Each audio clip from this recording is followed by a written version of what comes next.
Your true wealth is your time and freedom. Money is just a tool for trading your time. It's a container to store your economic energy until you're ready to deploy it. But the whole world has been turned away from real money and has been fooled into using currency. A deceitful imposter that is silently stealing your two most valuable assets, your time and your freedom. Welcome to the rabbit hole. We are entering a period of financial crisis that is the greatest the world has ever known. The wealth transfer that will take place during this decade is the greatest wealth transfer in history. Wealth is never destroyed, it is merely transferred, and that means that on the opposite side of every crisis there is an opportunity. The great news is that all you have to do to turn this crisis into your great opportunity is to educate yourself. I believe that the best investment that you can make in your lifetime is your own education. Education on the history of money, education on finance, education on how the global economy works, education on how all of these guys, the central bankers, the stock market, how they can cheat you, how they can scam you. If you learn what is going on and how the financial world works, you can put yourself on the correct side of this wealth transfer. Winston Churchill once said that the further you look into the past, the further that you can see into the future. This program is all about creating your own crystal ball, being able to gaze into the future, being able to change this crisis, the greatest crisis in the history of mankind, into your great opportunity.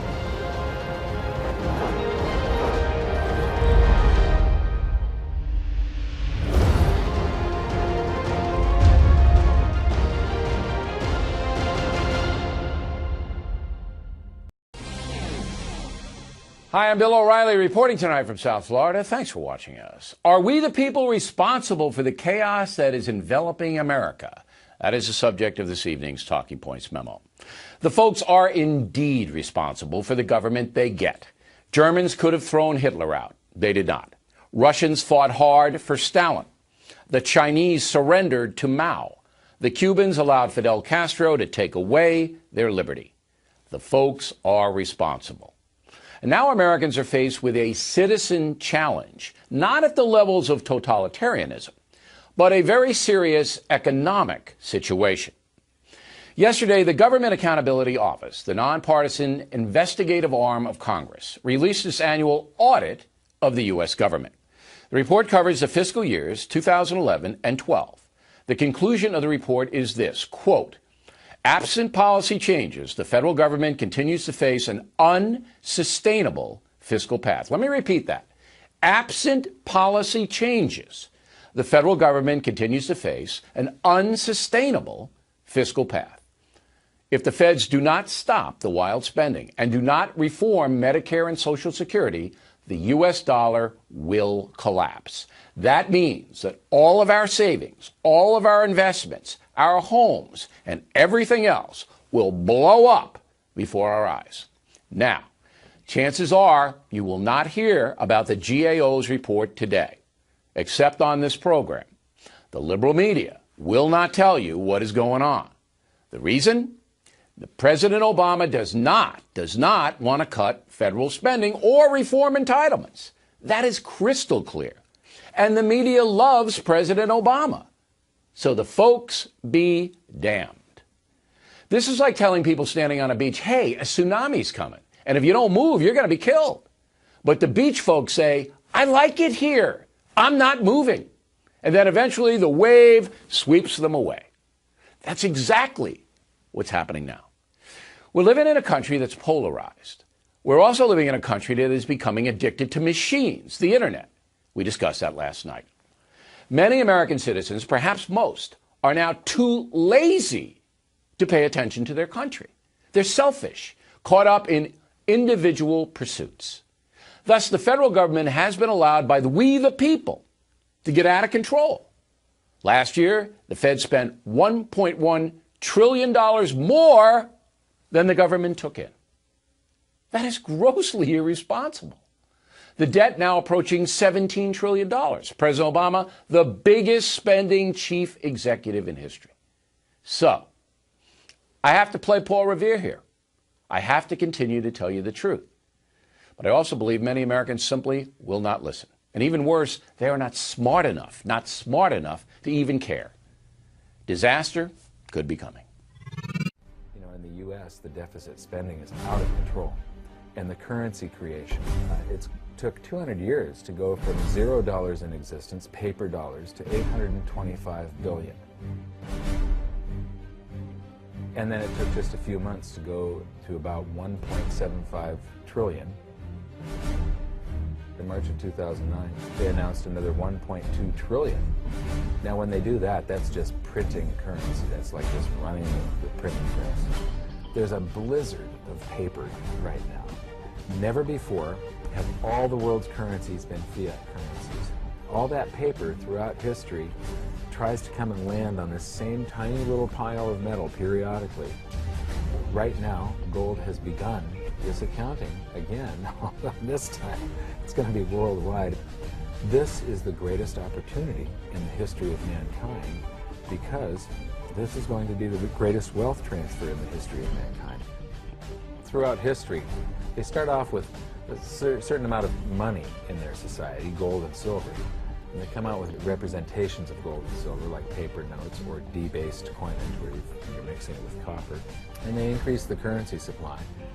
And gold and silver sort of lays dormant, it lays in wait until the public realizes, they start to sense the inflation of prices that are caused by the inflation of the currency supply.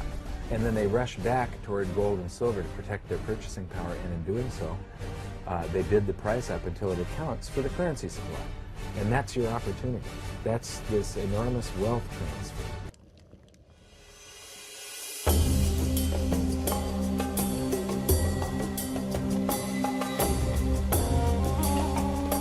Welcome to Egypt. This is where it all began. Roughly 5,000 years ago, the Egyptians started using gold and silver as their predominant form of currency. But it was not yet money. The pieces of gold and silver that they were using were odd sizes and weights, odd purities, so it still was not interchangeable, where each unit is the same as the next. This meant that nothing really had a price yet. You couldn't put a price of so many coins on something because they didn't have coins yet. Trade was still difficult. It was still a guessing game when it came to the exchange of values. One of the reasons that we are in the financial mess that we are today globally is that people do not understand the difference between currency and money. Currency is a medium of exchange, a unit of account. It is portable, durable, divisible, and something called fungible. Fungible means that each unit is the same as the next unit. $1 in my pocket buys the same amount as $1 in your pocket. Money is all of those things plus a store of value over a long period of time. Even financial planners, bankers, your accountant, they don't understand the difference between currency and money. The currency in your pocket is a medium of exchange. It's a unit of account because it's got numbers on it.